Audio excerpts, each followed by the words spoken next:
te rendons grâce pour ce temps. Nous te rendons grâce pour ce temps.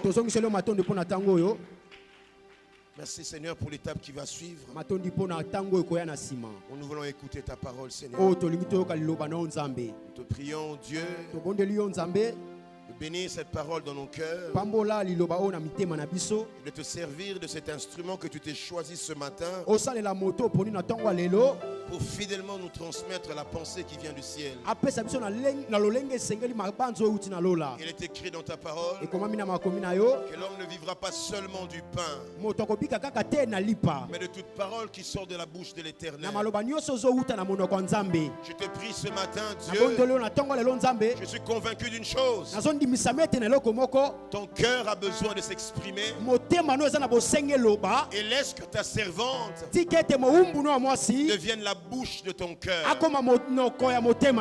afin que ta pensée soit révélée. Je prie pour nos cœurs, donne-nous de cœurs sensibles, réceptifs, afin qu'une fois que nous entendrons cette parole, qu'elle germe dedans de nous. Au nom de Jésus, quelqu'un m'aide à dire Amen. Et à acclamer notre grand Dieu. Est-ce qu'on peut acclamer Dieu? Là, nous acclamons peut-être un homme. Est-ce qu'on peut acclamer Dieu? Je parle du Seigneur. Je parle du roi. Celui qui établit. Celui qui détrône. Celui qui fixe. Oh, celui qui restaure. Il n'y en a qu'un seul. Il est monté à la croix. Il est monté à la croix. Il a été cloué comme un vulgaire homme. Il était mort. Mais le troisième jour, tel qu'il avait annoncé, il est revenu à la vie. Et en ce moment, il est assis à la droite du Père. Il intercède pour nous. La Bible déclare, il a reçu le nom au-dessus de tous les noms, afin qu'au nom de Jésus, dans le ciel, sur la terre, tout genou fléchisse et que toute langue confesse qu'il est Seigneur, à la gloire de Dieu le Père. Il est Dieu. Il est Dieu. Béni sois-tu notre Père. Quelqu'un m'aide à dire Amen. Merci de reprendre place. Bonjour à tous et bon dimanche. Ça a toujours été pour nous un privilège de nous tenir au-devant de vous chaque jour de culte. Est-ce que vous pouvez nous aider à apprécier la chorale?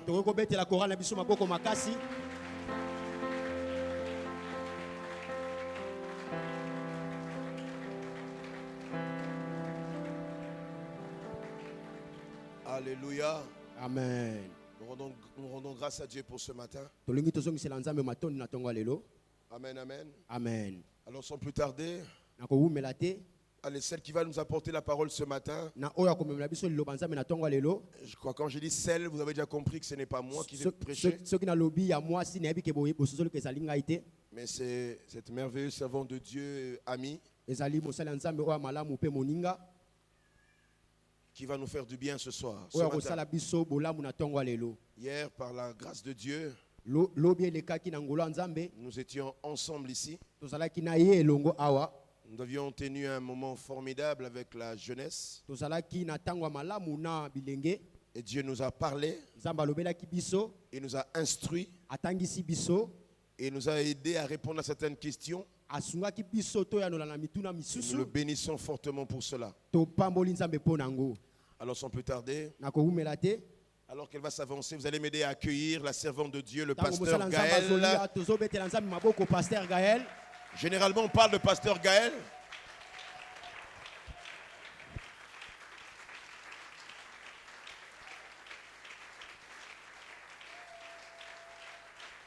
Est-ce qu'on peut mieux apprécier le Seigneur pour cette servante? Ah non. Bon. Est-ce qu'on peut mieux apprécier son Dieu? Amen, amen. Amen. Alors, très souvent, on présente Pasteur Gaël. Pasteur Gaël a quand même un nom de famille, n'est-ce pas? Merci de répondre place. Elle ne sort quand même pas d'un tronc d'arbre. Elle a un nom, bon, comprenez, elle est...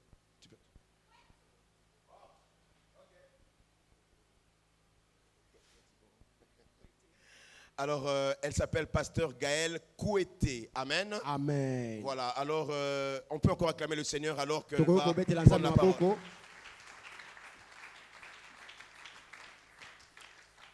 Merci Seigneur. Que le nom du Seigneur soit béni ce matin. Est-ce que tu peux saluer celui qui est à côté de toi et lui dire tu es beau, tu es belle ce matin.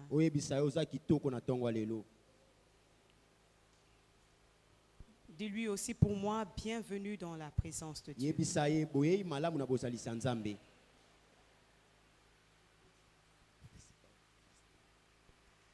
Alors, je suis ému d'être là ce matin. Et je rends toute la gloire à notre Dieu. Je voudrais rendre la gloire au Seigneur pour la vie du pasteur David et son épouse. De merveilleuses personnes. Et merci d'être dans ma vie. Vous savez, il y a des personnes, quand elles sont dans votre vie, elles gâchent votre vie. Mais il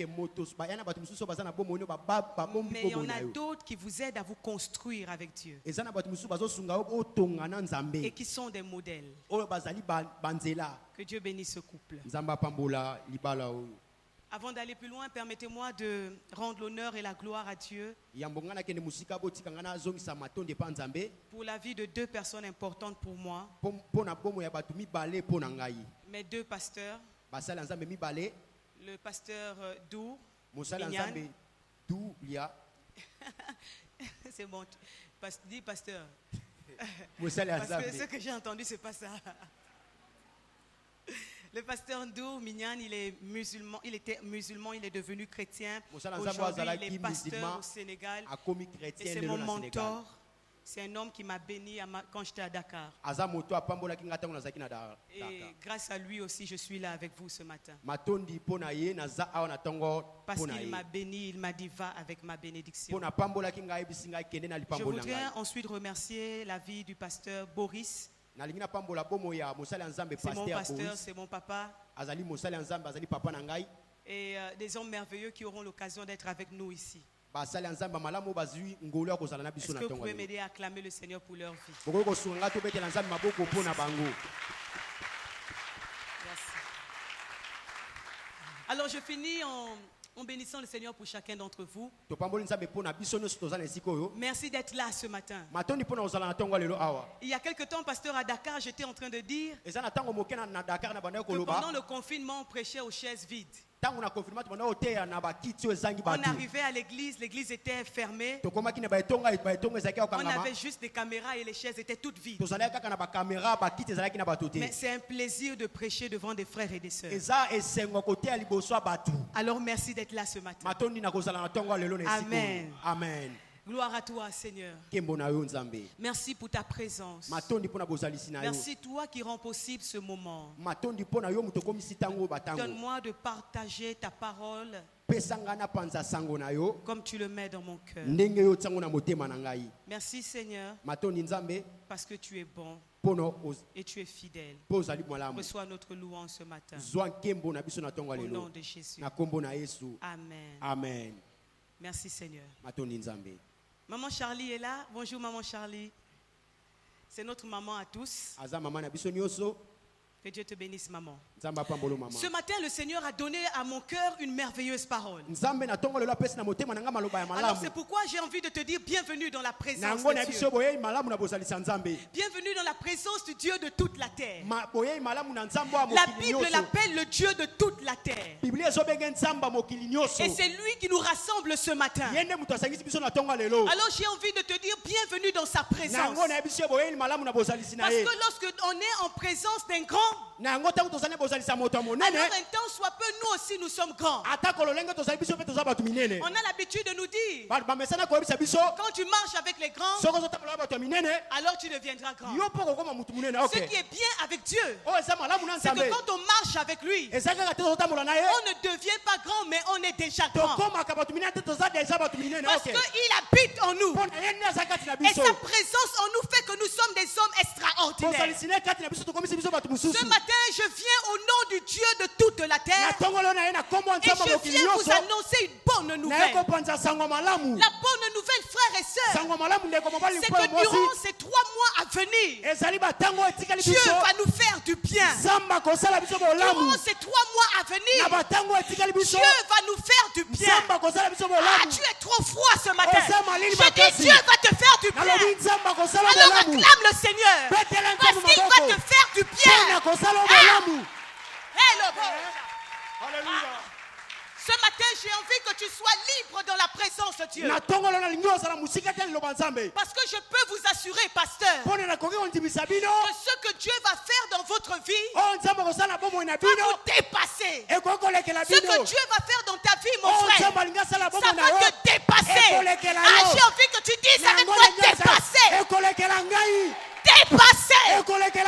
Dieu va me dépasser. Ah, frères et sœurs, lorsque le pasteur prêchait la semaine surpassée, il parlait de la bonne terre. Alors que je rentrais à la maison, le Saint-Esprit est venu me parler. Il m'a dit, Gaël, va annoncer au centre missionnaire la Renaissance que je vais leur faire du bien. Je vais récompenser chacun selon son œuvre. Alors peut-être tu vas acclamer selon tes œuvres. Si tes œuvres sont petites, ta bénédiction sera.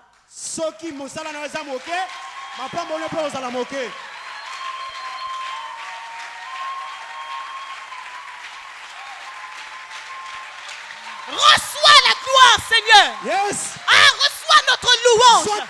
Toi, le Dieu Tout-Puissant, celui qui a prévu nous faire du bien. Nous faire du bien. Nous faire du bien. Béni sois-tu, Jésus. Alléluia. Frère, je voudrais te parler ce matin du tout à coup de Dieu. Le tout à coup. Est-ce que tu peux dire avec moi tout à coup? Quand on définit le dictionnaire, le mot Larousse, pardon, l'expression tout à coup, le dictionnaire nous dit que tout à coup c'est soudainement. Mon frère Gaylor, quand on dit soudainement, ça veut dire tu ne t'attends pas. Mais, tu es surpris. Soudainement. Soudainement. Alors que tu ne t'attends pas. Alors que tu ne sais pas comment la chose va se passer. Dieu vient te surprendre. Okay. Le tout à coup de Dieu. Je suis dans le livre de Josué chapitre 6. J'espère que tu as ta Bible et que tu l'ouvres avec moi. Josué chapitre 6, le verset 1. Alléluia. Beaucoup n'ont pas leur Bible, frère. Il faut avoir vos Bibles. Quand on vient dans la maison de Dieu, on vient avec son arme. Il faut avoir ta Bible. Dis à ton frère, il faut avoir ta Bible. Sœur.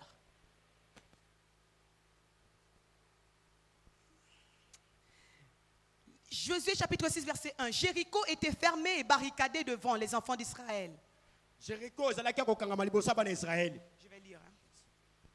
Personne ne sortait et personne n'entrait. L'Éternel dit à Josué, vois, je livre entre tes mains Jéricho et son roi ces vaillants soldats.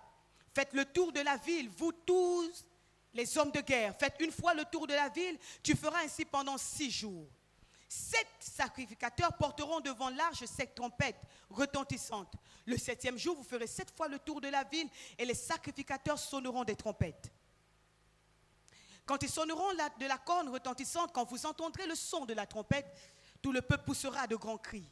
Alors la muraille de la ville s'écroulera et le peuple montera chacun devant soi. Je suis au verset 13. Les 7 sacrificateurs qui portaient les 7 trompettes retentissantes devant l'arche de l'Éternel se mirent en marche et sonnèrent des trompettes. Les hommes armés marchaient devant eux et l'arrière-garde suivait l'arche de l'Éternel. Pendant la marche, on sonnait des trompettes. Ils firent une fois le tour de la ville le second jour, puis retournèrent dans le camp. Ils firent de même pendant 6 jours. Le 7e jour, ils se levèrent de bon matin dès l'aurore et ils firent de la même manière 7 fois le tour de la ville. Ce fut le seul jour où ils firent 7 fois le tour de la ville. À la 7e fois, comme les sacrificateurs sonnaient des trompettes, Josué dit au peuple, poussez des cris, car l'Éternel vous a livré la ville. Au verset 20, la Bible dit, le peuple poussa des cris et les sacrificateurs sonnèrent des trompettes. Lorsque le peuple entendit le son de la trompette, il poussa de grands cris. Et la muraille s'écroula. Le peuple monta dans la ville, chacun devant soi. Ils s'emparèrent de la ville. Amen. Amen. Ouvrons nos Bibles dans le livre, s'il vous plaît, de 1 roi, chapitre 17. Nous allons faire rapidement ces lectures et nous allons nous asseoir. 1 roi, chapitre 17. Je vais lire le verset 1. J'espère qu'il n'y a pas des gens qui sont au livre d'Apocalypse. Sinon, il faut reculer. Hein? Sinon, avancer, pardon. 1 roi, c'est devant, ce n'est pas Apocalypse. Hein? Il y a des gens qui ne sont pas dans le livre d'Apocalypse, j'espère. 1 roi chapitre 17, la Bible dit, Élie le Tibite, l'un des habitants de Galade, dit à Akab, l'Éternel est vivant, le Dieu d'Israël dont je suis le serviteur. Il n'y aura cette année ni rosée ni pluie, sinon à ma parole. Et la parole de l'Éternel fut adressée à Élie en ces mots, pars d'ici, dirige-toi vers l'Orient et cache-toi près du torrent de Kérit, qui est en face du Jourdain. Tu boiras de l'eau du torrent et j'ai ordonné aux corbeaux de te nourrir là. Il partit et fit selon la parole de l'Éternel. Et il alla s'établir près du torrent de Kérit, qui est en face du Jourdain. Les corbeaux lui apportaient du pain et de la viande le matin, et du pain et de la viande le soir.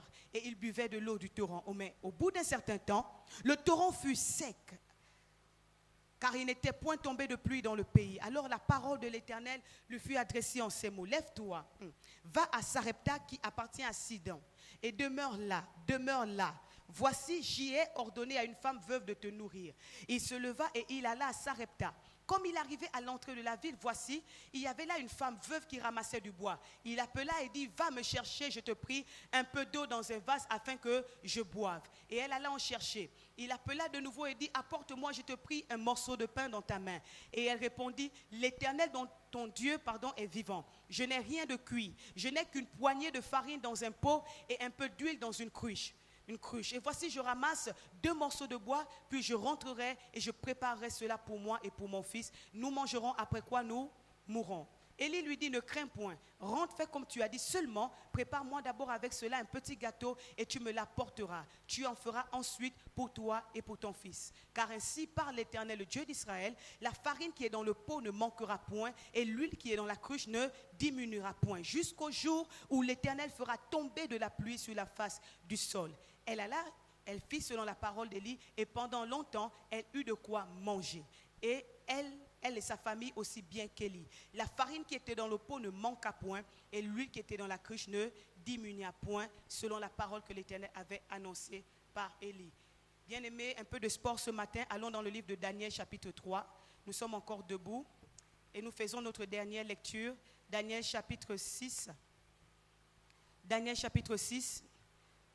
Daniel chapitre 6.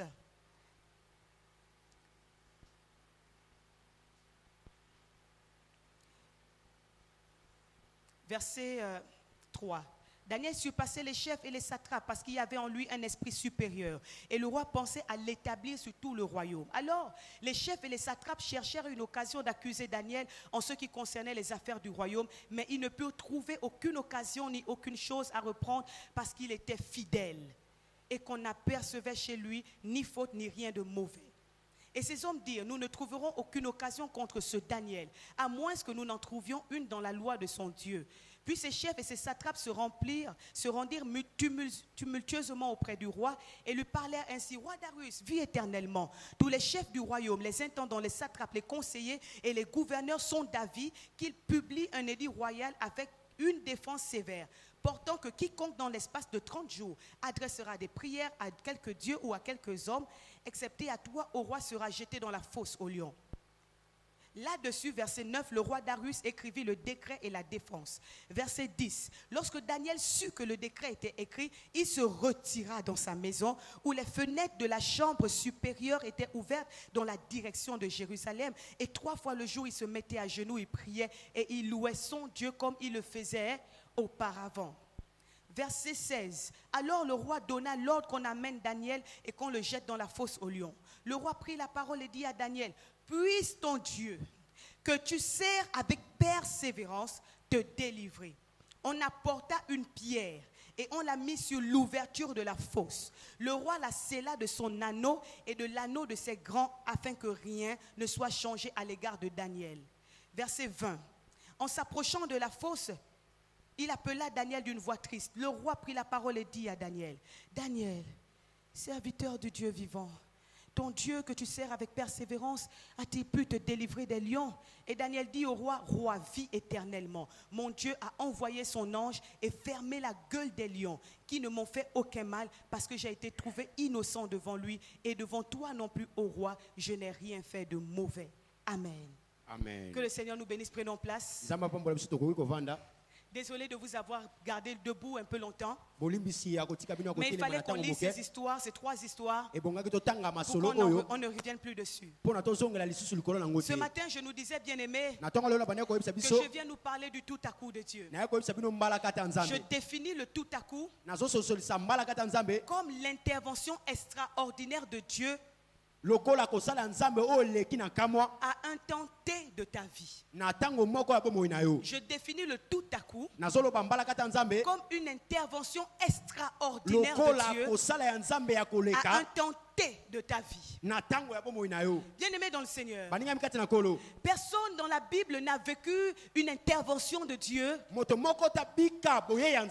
dehors de Dieu. Toutes les personnes qui ont expérimenté la main puissante de Dieu l'ont expérimenté en présence de Dieu. Marie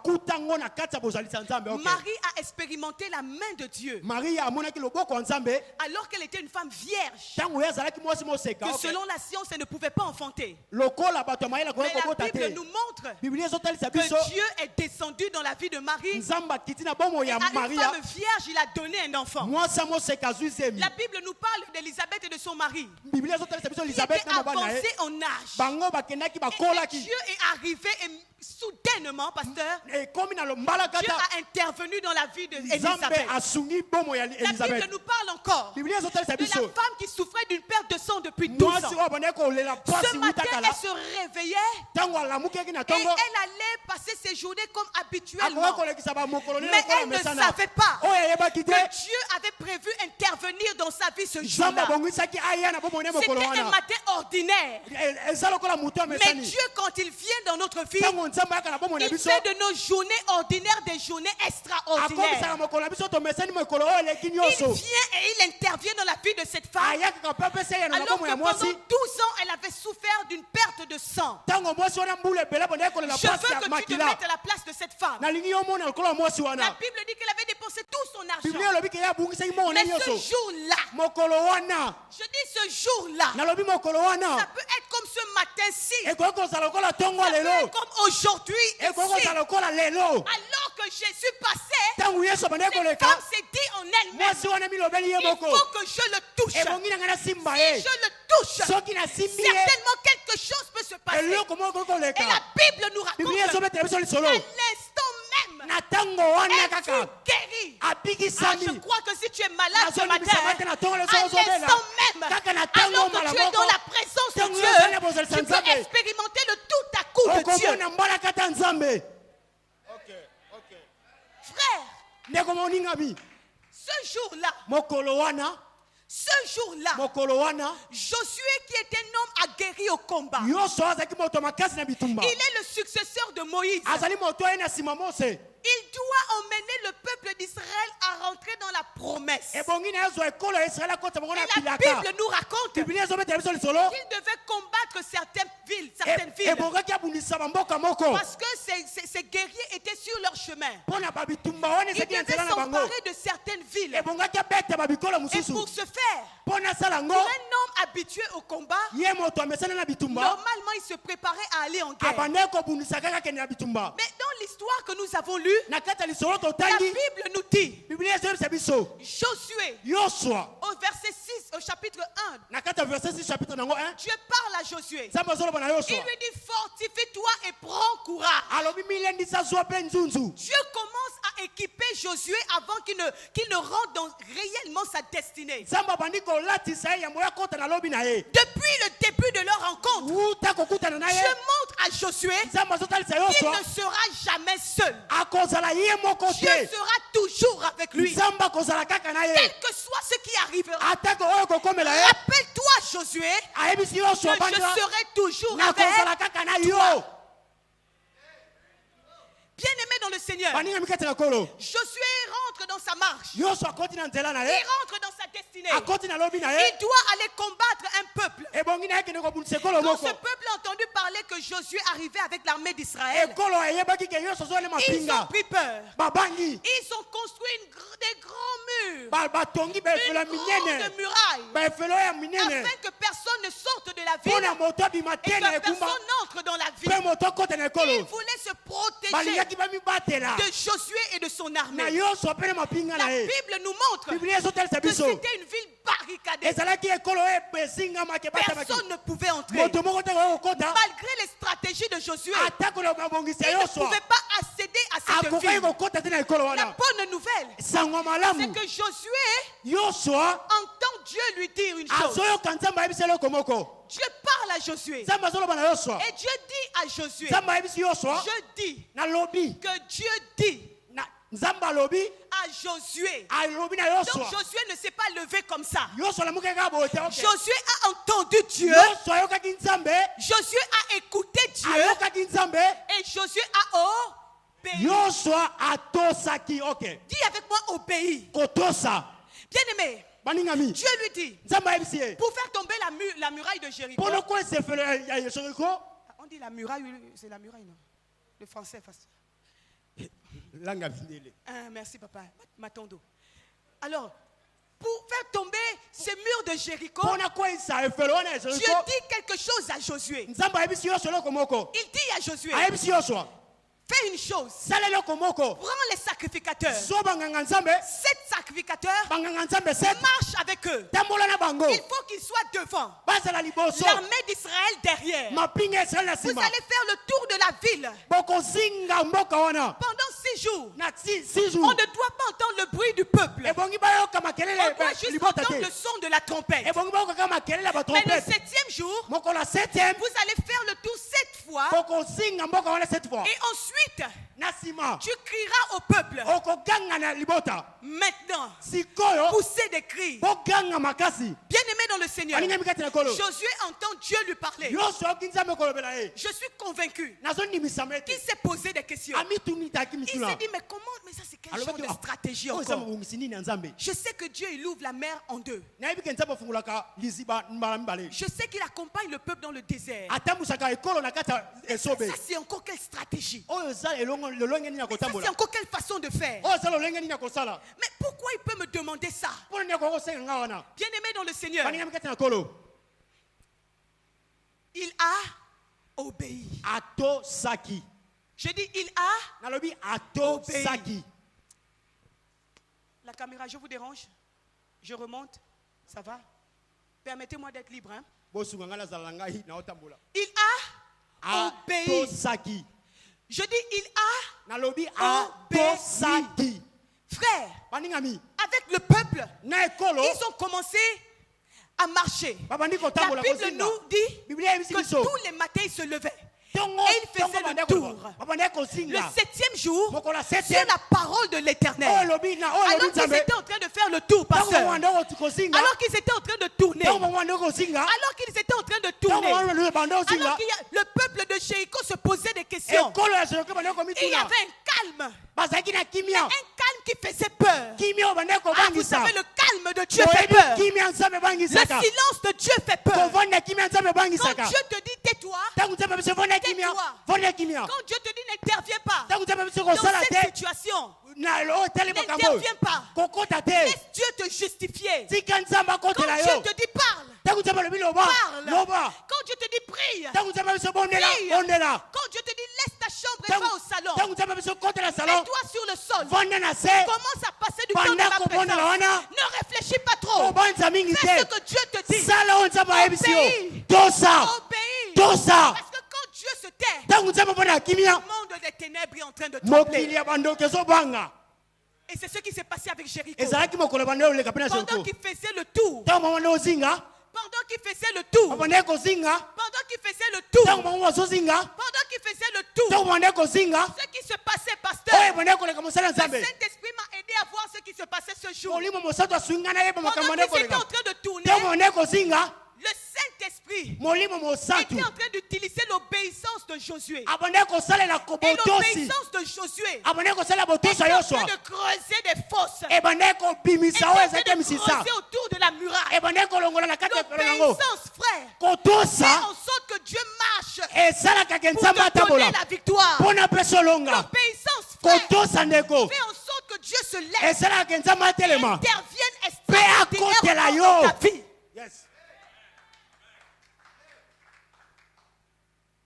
Je parle de l'obéissance. Obéir sans réfléchir. On sert un Dieu qui veut qu'on lui obéisse sans réfléchir. On sert un Dieu qui veut qu'on lui obéisse sans. Dis à ton frère, arrête de trop réfléchir. Bouscule-le. Dis-lui, arrête. Faut bousculer. Quand je dis bouscule, bouscule. Sinon, moi, je viens te bousculer. Je vous taquine. Frère. Ah, Dieu aime l'obéissance. Les chrétiens pensent que Dieu est un magicien. Tout à l'heure, quand je disais Dieu va nous faire du bien, on a dit Amen, n'est-ce pas? Mais la vérité, c'est que derrière ce message, il y a quelque chose de plus grand. Il y a l'obéissance. Le tout à coup de Dieu ne pourra jamais arriver dans ta vie sans obéissance. Les interventions extraordinaires de Dieu ne pourront jamais être ton partage sans obéissance. Je parle de l'obéissance. Quand ils ont commencé à tourner et que Josué a dit maintenant poussez des cris, la Bible dit que ces murs qui étaient grands, qu'on ne pouvait pas traverser, s'est écroulé devant Israël. Est-ce qu'il y a des gens qui aiment regarder les films comme moi ce matin? Je veux que tu sois un réalisateur, que tu fermes tes yeux, que tu imagines cette grande muraille que personne ne pouvait traverser. Mais ce jour-là, parce qu'ils ont obéi, parce qu'ils ont fait quelque chose de simple, mais de puissant, parce qu'ils ont obéi, Dieu a renversé cette muraille devant eux. Ce matin, je veux te dire, frère, il y a des Jéricho qui ne tombent pas dans ta vie. Il y a des interventions de Dieu que tu n'arrives pas encore à expérimenter parce que tu n'obéis pas.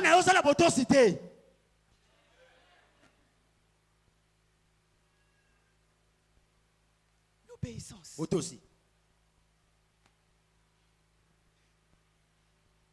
La renommée de Josué s'est étendue. Le nom de Josué faisait peur. Parce qu'il a obéi. Ah, est-ce que tu veux que Dieu te donne une renommée? Apprends à obéir. Il y a trop de gens qui réfléchissent. Il y a trop de gens qui réfléchissent. Il y a trop de gens qui se posent des questions. Mais comment cela se fera-t-il? Ça ne te regarde pas. Cela regarde à Dieu. Dieu doit obéir. J'ai pris 3 histoires expressement de 3 personnes différentes pour vous montrer combien de fois elles se ressemblent. Josué était un homme fort. Il peut représenter un homme entrepreneur aujourd'hui. Il peut représenter un jeune aujourd'hui. Plein d'ambition. Il peut te représenter aujourd'hui. Le conseil que Josué te donne au travers de son histoire, c'est qu'il y a des interventions extraordinaires que Dieu peut faire dans ta vie. Mais il te demande l'obéissance. La Bible est claire. L'obéissance vaut mieux.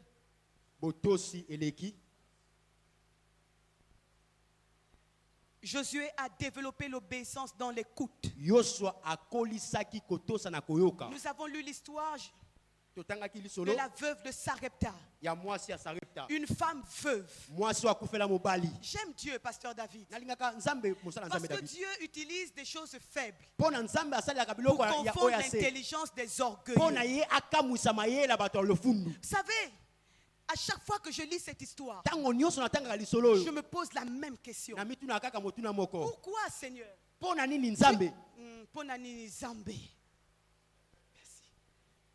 Pourquoi, Seigneur? Il faut que je parle un peu lingala. Pourquoi tu envoies Élie auprès d'une veuve? Dans cette contrée, il y avait des hommes riches. Dans cette contrée, il y avait des familles riches. Mais Dieu, dans sa science, Dieu, dans son chemin, Dieu, dans le parcours de son histoire, décide d'utiliser une veuve qui, aux yeux de toi et moi, ne possédait rien. Il utilise cette veuve pour nourrir son serviteur. Il prend une femme qui n'a que son fils, Isaac. Elle n'a qu'un peu de farine, un peu d'huile. Regardez ce qui se passe. Élie arrive. Il voit cette femme à l'entrée de la ville. Peut-être qu'elle s'appelait Grâce à Eka. Il dit Grâce à Eka. Bon, tu ne seras pas veuve, maman. Sois en paix. Ah, il faut le dire. Il dit, donne-moi un peu d'eau. Maman Grâce, qu'est-ce qu'elle fait? Elle court. Elle va prendre de l'eau. Elle allait prendre de l'eau sans réfléchir. Elle n'a pas dit à Élie, non. Il y avait un peu d'eau. Donc quand elle va prendre de l'eau, là il n'y a pas de problème. Parce que ça ne touche pas son besoin personnel. C'est quelque chose qui était courant. Mais quand Élie touche maintenant ce qui est précieux pour elle, c'est là où la bagarre commence. Dieu tire, je tire. Voilà, Dieu tire. Je tire. Dieu tire. Je tire. Qui va gagner? Qui va gagner? Dieu gagne toujours. Non, mon cher, arrête de tirer. Dieu gagne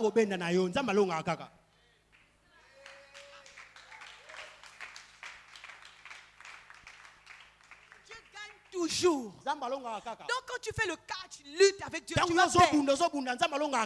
Tu ne fais que perdre du temps. La veuve, elle est là, elle dit, prophète, tu as touché à mon bien le plus précieux. C'est ce que j'ai. C'est ce que je possède. Mais Élie lui dit, ainsi parle l'Éternel. L'huile ne manquera pas dans cette maison. C'est ce que je t'ai dit. Seulement, donne-moi d'abord. David, Dieu voulait que je revienne sur ce texte. Pour que le centre missionnaire à la Renaissance comprenne quelque chose ce matin. Quand Dieu te demande quelque chose, c'est toi qui gagnes. C'est toi qui gagnes, mon frère. Quand Dieu te demande. Donne-lui. Donne-lui. Je dis donne-lui. Je dis donne à Dieu. Il te demande sa jeunesse. Donne-lui ta jeunesse. À notre réunion de la jeunesse hier, quelqu'un m'a posé une question. Pasteur Gaël, pourquoi vous êtes toujours célibataire? En tout cas, c'était très intéressant hier. Si tu es jeune et que tu n'étais pas là hier, tu as raté. Donc samedi prochain, sois là. On va se parler. Il y a des secrets qui se sont dit hier, n'est-ce pas les frères? Ça reste entre nous. Pourquoi tu es toujours célibataire? J'ai dit c'est une très bonne question. C'est parce que Dieu m'a demandé ma jeunesse. Dieu m'a dit donne-moi ta jeunesse. Serre-moi dans ta jeunesse. Ah, c'était pas facile. Moi aussi je veux me marier. Moi aussi je veux avoir des enfants. Ma jumelle est mariée, elle a ses gosses et ses enfants avec elle. Mais moi, Dieu m'a demandé. Je n'ai pas fait trop le bras de fer. Je lui ai dit prends. Et au temps convenable, il me fera du bien. Mais pour le moment, je lui donne. Je me rends disponible pour son œuvre. Je fais ce qu'il attend de moi. C'est bien sûr, quand tu donnes à Dieu, il te donne l'élégance. Il te donne la beauté. Il te donne la joie de vivre.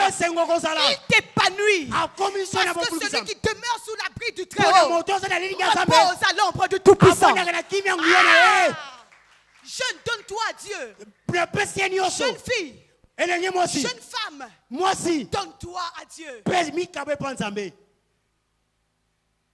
Cette veuve a lutté. Il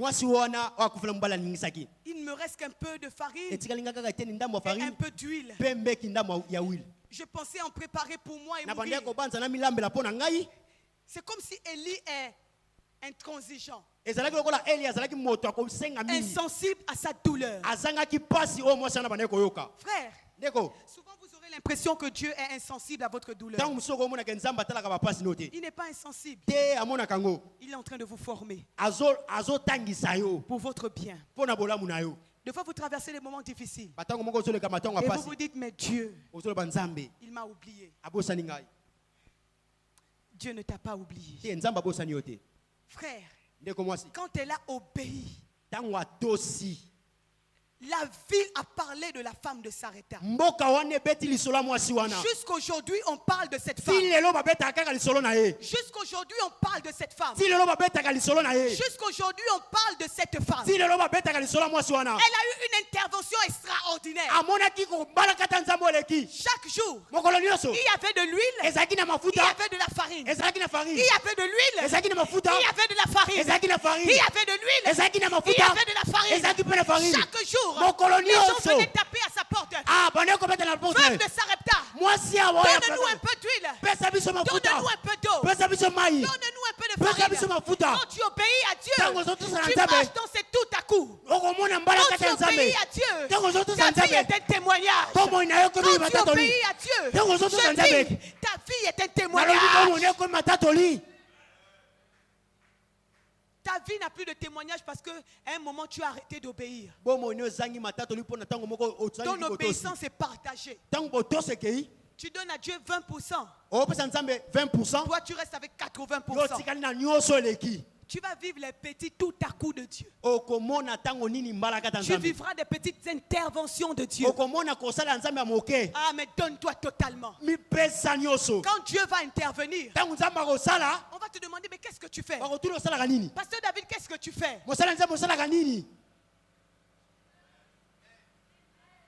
Frère, quand je quittais Dakar, je le partageais à la jeunesse hier. Dieu m'a dit c'est fini le temps au Sénégal. J'ai eu très mal. J'ai dit mais non Seigneur. Dieu m'a dit c'est fini, il faut partir. Alors vous savez quand Dieu vous parle, je ne sais pas pour vous mais pour moi. Quand Dieu vous parle, je ne sais pas pour vous mais pour moi, je commence à me poser des questions. Ah Seigneur, Je vais faire comment? Ça va se passer comment? Et j'étais là dans la prière. Et je commence à faire mes calculs. J'ai une télévision. Elle est assez grande. Je peux la vendre et avoir telle somme. Mon lit, je le vends. Ce matelas, le salon. Je vais à la cuisine, je regarde un peu tout ce que j'ai. Ça peut me faire un peu d'argent. Dieu me dit, ne vends rien. Fais des dons. Okay.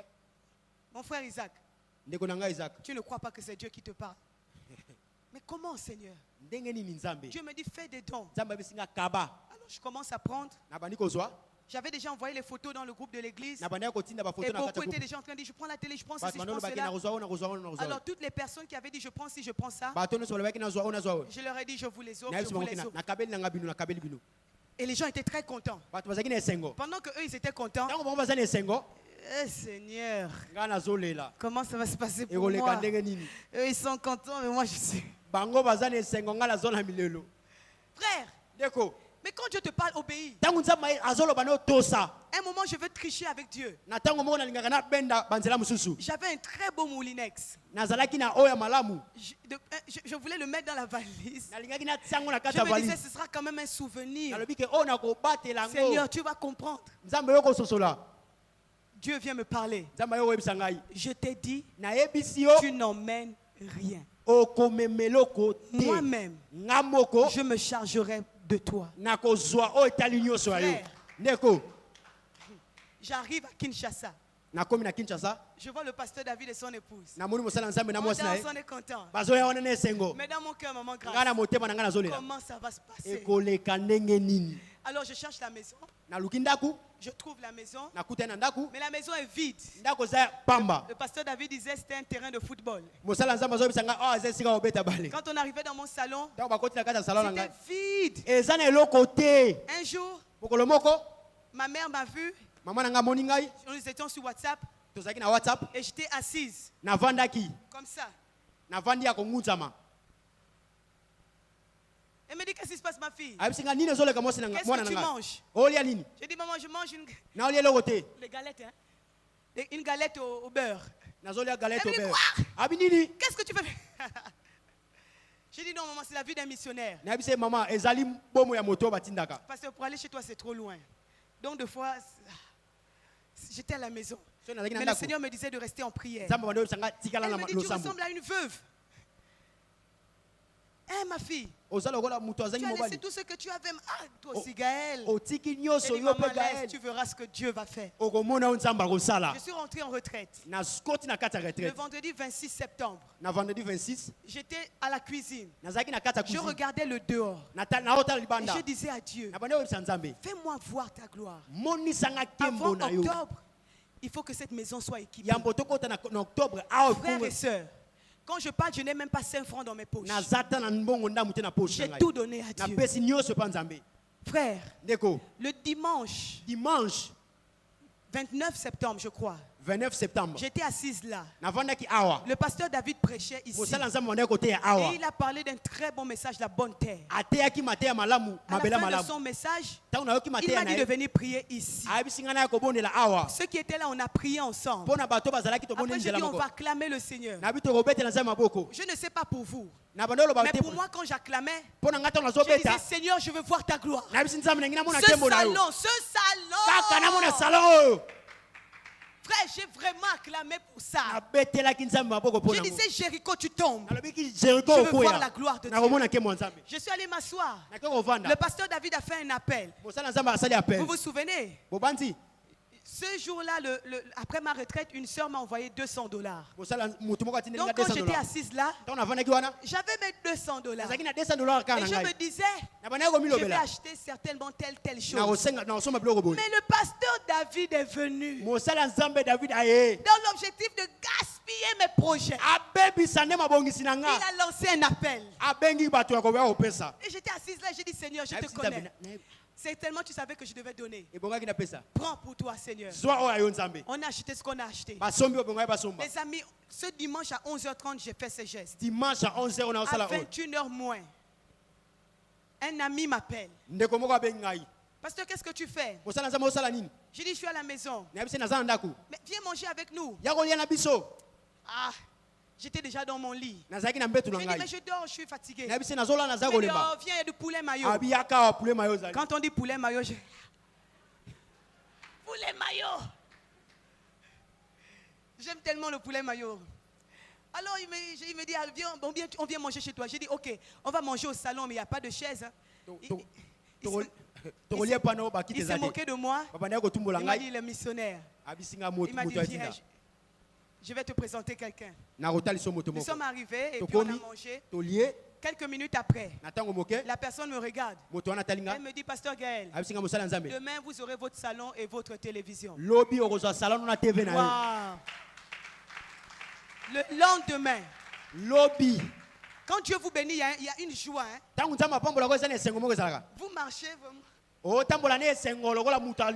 quand vous obéissez à Dieu, après il vous bénit.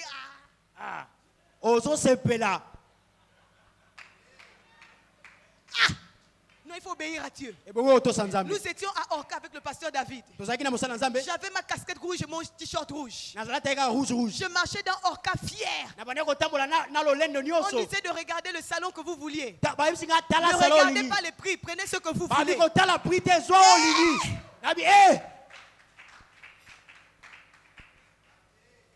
J'ai pris un salon de... Il faut que je dise le prix. $3,400. J'ai pris une table de plus de $700. Maman Grâce, c'était plus de $700. Plus de $1,000 parce qu'on a pris la table de la télé, la table du salon. Après, on a pris le tapis. Après, on prend les pots de fleurs. En fait, ma maison s'est habillée sans que je ne dépense 5 francs. Plus de $6,000. Moi, je ne travaille pour quelqu'un. Mais je travaille pour le Dieu à qui l'argent appartient. Ah, quand Dieu te demande de donner, donne. Je dis donne. Parce que quand il te rend là, ça t'étonne. Frère, ce n'est pas fini. Quelques jours après, je suis à la maison. Et je dis à Dieu, il y a trop de coupures à Kinshasa. Moi, je dois reprendre mes lives sur Facebook. J'ai besoin d'électricité. Il me faut un groupe, Seigneur. Je reçois un appel mercredi soir. Alors, pasteur, comment tu vas? Ça va bien, merci. Sauf les coupures. Mais il n'y a pas de groupe à Kinshasa. Je dis si, il y en a. Prenez les prix et puis vous m'envoyez. J'avais besoin de ma guitare. J'avais laissé ma guitare à Dakar. La personne me dit, mais si vous n'avez plus de guitare, achetez aussi une autre guitare. Au-delà de la guitare, j'ai pris un four. À 4 feux. J'ai pris un micro. Maman Grâce, j'ai compris le petit congélateur. J'ai pris le micro-ondes. Toute ma cuisine est équipée. Maman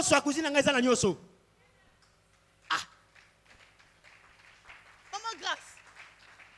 Tout ce que j'ai laissé, Dieu me l'a rendu. Laisse Dieu te donner au-delà de ce que tu peux penser ou imaginer. Laisse Dieu te surprendre. Laisse Dieu te surprendre. Obéis à Dieu. Si tu veux que Dieu te donne financièrement, donne. Quand je donne financièrement, vous ne savez pas. Quand le pasteur fait des appels donnés, centre missionnaire, apprenez à donner. Donnez et donnez encore. Vous ne donnez pas au pasteur. Vous ne donnez pas à son épouse. Vous donnez à Dieu. Et quand on donne à Dieu, il nous donne au-delà. Je dis, il nous donne au-delà. Il y a des gens qui se satisfassent maintenant de leur vie.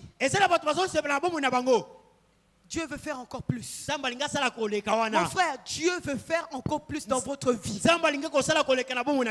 Élargis l'espace de ta tente. Sors de ta zone de confort. Commence à obéir à Dieu. Dis à ton frère, obéis. Obéis. Je dis obéis. J'avais beaucoup de points. Le Saint-Esprit m'a dit, va leur dire seulement obéissez. Parce que je vais vous visiter. Dieu va te visiter. Tu veux, tu ne veux pas, il a décidé de te visiter. Obéis.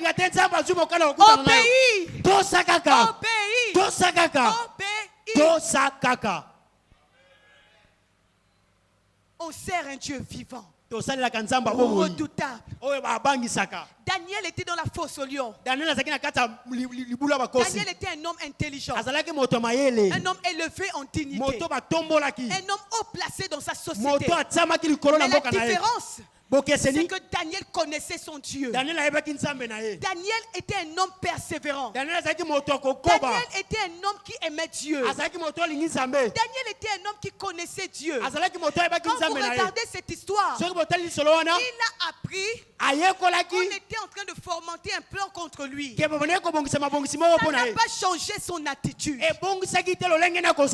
dis que les projets du diable ne changent pas ton attitude. Que les épreuves de la vie ne changent pas ton attitude. Que les épreuves que tu connais ne diminuent pas ton zèle pour Dieu. Il y a des gens, quand tout va bien, ils vont bien. Quand tout va mal, ils vont mal. Leur service avec Dieu au sol. Leur vie de consécration au sol. Parce que tout va mal. Dis à ton frère, arrête ça.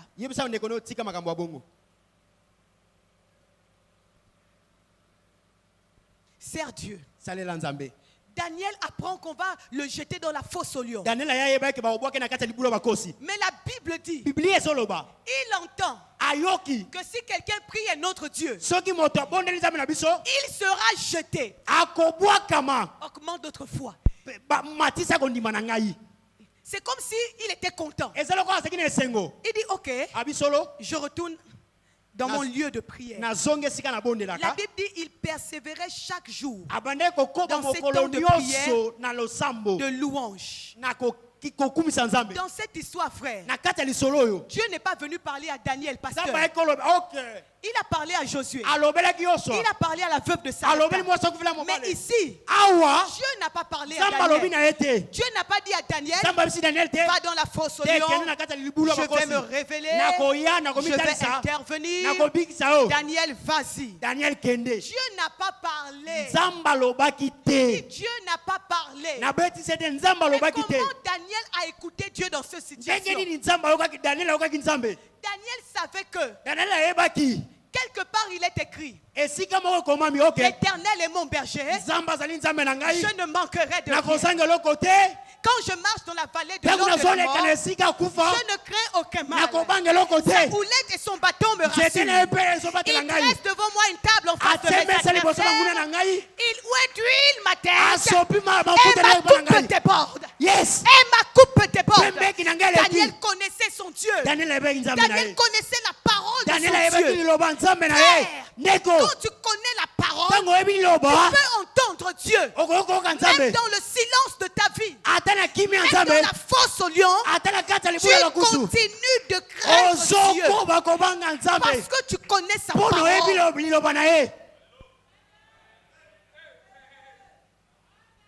Qu'est-ce que tu sais de Dieu? Qu'est-ce que tu sais de sa parole? Daniel n'a pas eu peur. Courageusement, il rentre dans la fosse au lion. Lion. Déjà, moi j'ai peur des chiens. Donc entre le chien et le lion, moi je serais à tomber.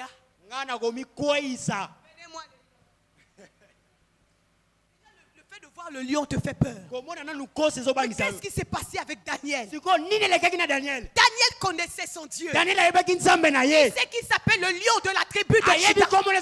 C'est le lion de la tribu de Juda. Il sait que s'il veut vivre le tout à coup de Dieu, il ne doit pas avoir peur de l'épreuve. Il ne doit pas avoir peur des difficultés. Parce que c'est dans les difficultés que Dieu se manifeste extraordinairement. Si tout va bien dans ta vie, Dieu va faire quoi d'extraordinaire? Tout va bien. Quand les problèmes arrivent, bénis Dieu. Parce que le tout à coup va se passer. Des interventions extraordinaires. Quand il rentre dans la fosse au lion, la Bible dit, les anges de l'Éternel sont arrivés. Et on fermait la gueule des lions. Daniel était en train de parler avec les lions. Il était en train de causer avec eux. Jusqu'au lendemain, il est sorti victorieux. Frère, l'obéissance. L'obéissance. Papa, l'obéissance. Il a obéi à la parole. Frère, écoute Dieu. Il parle tantôt d'une façon, tantôt d'une autre. Écoute-le. Quand la Bible dit obéissez à vos conducteurs, quand tu obéis à la parole de l'Éternel, en obéissant, en respectant les autorités, tu es en train de marcher dans la victoire. Ton obéissance devient l'endroit où Dieu marche pour opérer le tout à coup. Car avec Dieu, on ne perd jamais. On gagne toujours. On gagne toujours. Ton obéissance devient un témoignage pour ton entourage. L'obéissance dans l'écoute. L'obéissance dans le brisement. L'obéissance dans la sanctification. L'obéissance dans la prière. Quand on obéit à Dieu, on vit les terribles manifestations de Dieu. Ce matin, je veux finir en disant, Église, Dieu veut que ta vie soit un témoignage quotidien. C'est pourquoi arrête de faire un bras de fer avec Dieu. Dieu veut que tu grandisses dans l'obéissance. Dieu veut que tu grandisses dans l'écoute. Applique ce que Dieu te demande. Et tu vivras des témoignages glorieux.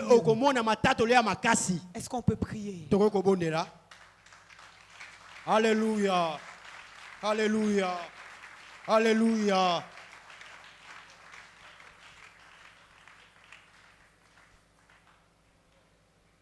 Il y a des choses glorieuses que Dieu veut faire. Et je peux te rassurer que Dieu va les faire. Mais avant de t'emmener dans cette nouvelle dimension, il veut te rappeler que j'attends de toi ton obéissance. Frère, il s'agit de toi et de Dieu. Il s'agit de moi et de Dieu. Il s'agit d'une relation d'intimité avec Dieu. Marche dans l'obéissance. Je veux que tu fermes simplement les yeux et que tu pries d'abord pour toi-même et que tu dises apprends-moi à t'obéir. Apprends-moi à t'obéir. Apprends-moi à t'obéir. Apprends-moi, Jésus.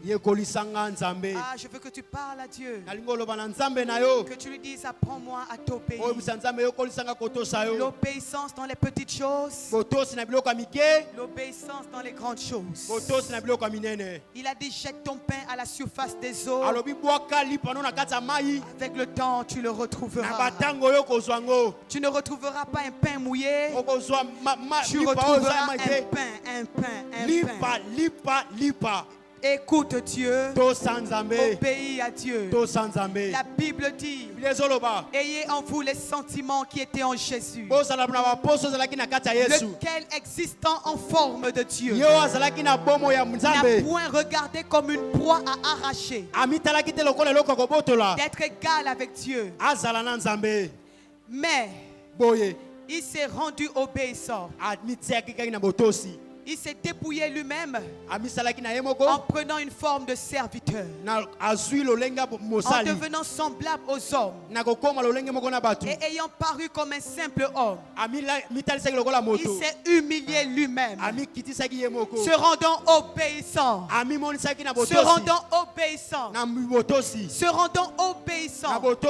jusqu'à la mort. Même jusqu'à la mort de la croix. C'est pourquoi aussi Dieu l'a souverainement élevé et lui a donné le nom au-dessus de tout nom, parce qu'il a obéi Il a reçu le nom. Il a reçu l'autorité. En son nom, tout genou fléchit. Dans les cieux, sur la terre, sous les eaux. Il a reçu le nom. Bien-aimé, ce matin, parle à Dieu. Seigneur, apprends-moi à t'obéir. Seigneur, apprends-moi à t'obéir. Seigneur, apprends-moi à t'obéir. Est-ce que tu peux parler à Dieu? Parce que Dieu veut te visiter. Parce que Dieu veut te visiter. Et quand Dieu visite, il commence par parler. Il commence par parler. Je dis, il commence par parler. Seigneur, rends-nous obéissants. Obéissants dans le ministère, envers nos autorités, envers nos époux, les parents, envers les enfants, les enfants envers les parents. Rends-moi obéissant, Seigneur. Quand tu me demandes de te donner, donne-moi de te donner mon argent, ma vie, ma jeunesse, ma force. Je me livre totalement. Je me livre totalement. Je me livre totalement. Je me livre totalement. Je me donne à toi. Prends ma vie, Seigneur. Alléluia.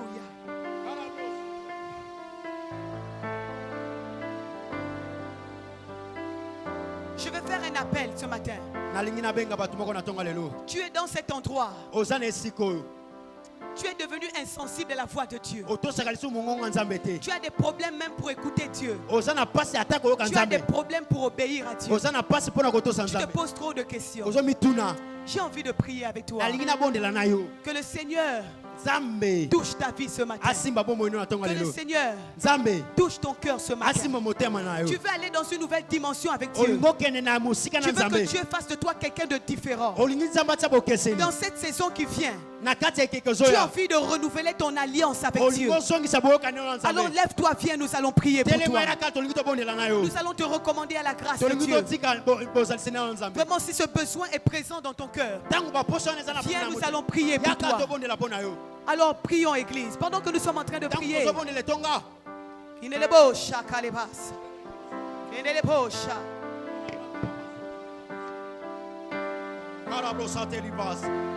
Alléluia, alléluia. Alléluia, alléluia. Bien-aimés, nous sommes là pour prier. Toza bonde là. Zamba matisa botosi. Zamba fungola botosi na koyokaye. Zamba pesa biso botosi. Bien-aimés, prions, prions, prions. Nous sommes là pour prier. Nous sommes là pour dire à Dieu, nous voulons renouveler l'obéissance. Bien-aimés, côté la voisinneté, côté la moto, zinga na ote, senga na nzambe, na tosa yo, atana biloko mike. Karablo santé libras. Pleniva santé libras. Zamba yo konsolana biso na tongo lelo.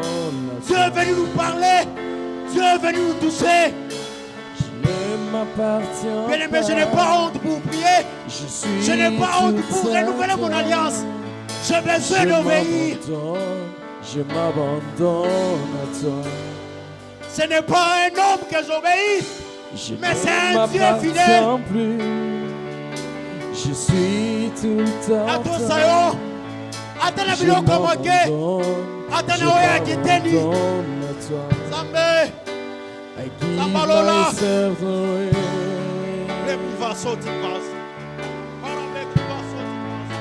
I give myself away for you. Alléluia. Alléluia. Mais les mecs ne sont pas là pour observer, mais nous sommes là pour parler à Dieu.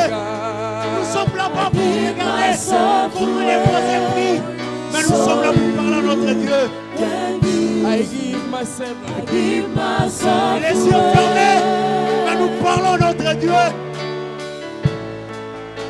I give myself away. Alléluia. So you, alléluia.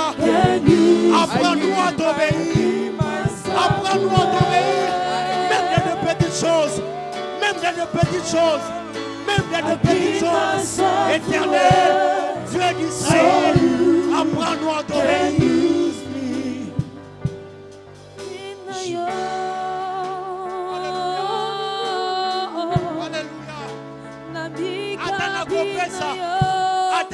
kaka ata na sainteté nayekola kotosa yo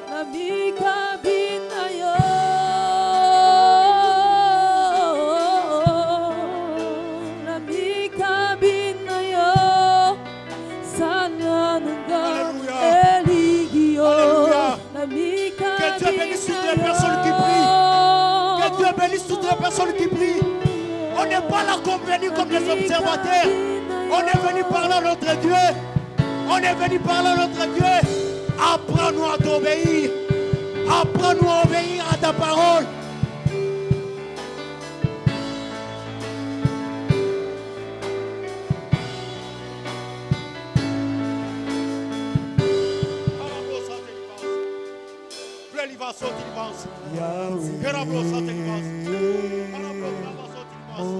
Cette parole est venue comme une prophétie.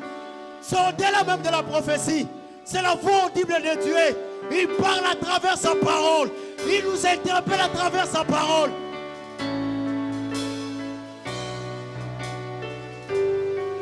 Alléluia. Alléluia. Alléluia. Alléluia.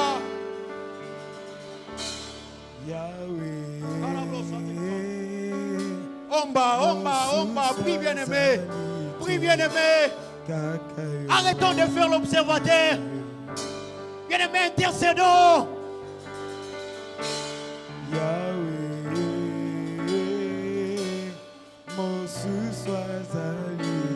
Zambe na lingina yo kola koto sayo. Na lingina yo kola koto sayo. Atana makambo mwike. Natoso na bolenge na ngai. Natoso na bolenge na ngai. Natoso na babongo na ngai. Natoso na kolata na ngai. Natoso na nyoso. Atana oya moke. Na yo kola koto sayo. Na yo kola koto sayo.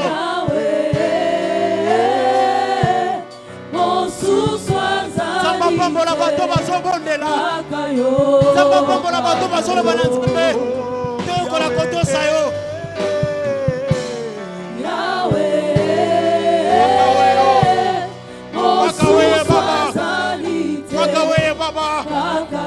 On est venu aujourd'hui pour te parler. Apprends-nous à t'obéir.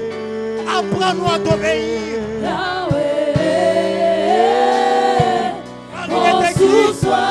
L'obéissance vaut mieux l'obéissance que les sacrifices. Alléluia, alléluia, alléluia, alléluia, alléluia. Cette parole est venue nous préparer. Il y a une saison glorieuse qui nous attend. Il y a une saison de gloire.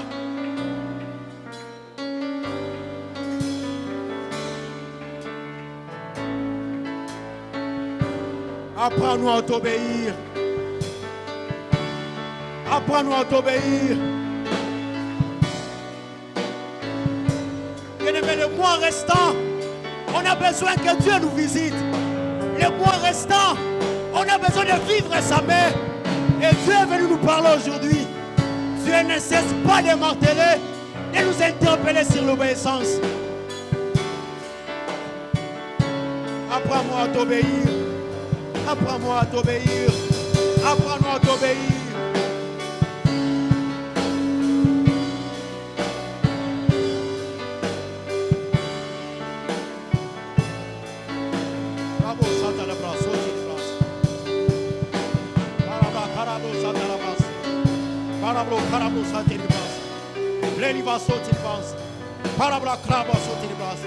Alléluia, alléluia, alléluia, alléluia, alléluia, alléluia, alléluia, alléluia.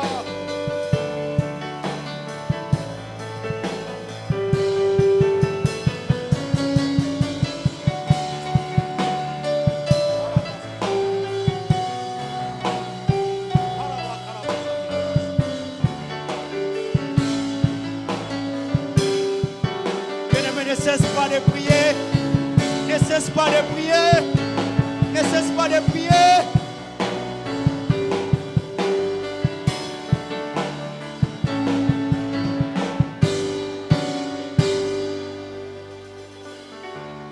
Zamba pambola bato bazo bondela. Zamba pambola bato bazo bondela. Je n'ai pas intérêt à regarder mon voisin, mais si je suis là pour venir parler à mon Dieu. Je ne suis que là pour parler à mon Dieu. Lui dire encore apprends-moi à t'obéir. Je ne suis pas là pour faire l'observateur. Apprends-moi à t'obéir, même dans de petites choses. Apprends-moi à t'obéir. Cette parole est venue comme la voix audible de Dieu. Cette parole est venue comme la voix audible de Dieu. Je comprends même le pourquoi Dieu nous interpelle. Je comprends même le pourquoi Dieu insiste sur ça. Il y a une saison de gloire. Il y a une saison de gloire qui arrive.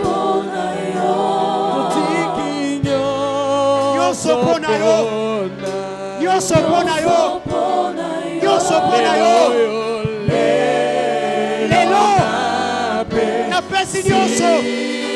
Lelo. Na mikabi.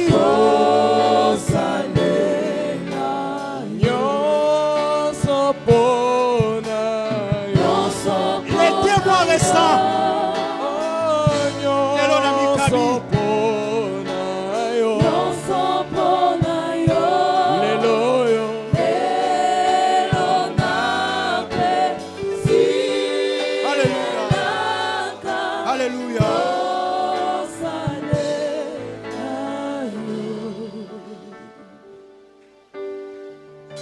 Alors que nous étions en train de prier, le Seigneur a mis quelque chose dans mon cœur. Je veux simplement le libérer comme ça. Tu es là ce matin et de façon libre,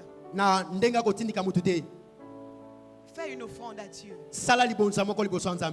Je ne sais pas de quoi il s'agira. Ce sera comme une alliance que tu tisses avec Dieu. Fais une offrande. Ça peut être une offrande financière, une offrande de ta vie, mais que ce soit quelque chose que tu puisses comptabiliser. Laisse le Saint-Esprit t'orienter. Fais-le dans le secret. Rencontre le pasteur. Dis au pasteur, voici ce que je veux faire pour Dieu. Va dans son bureau. Il priera pour toi. Au nom de Jésus. Amen. Amen.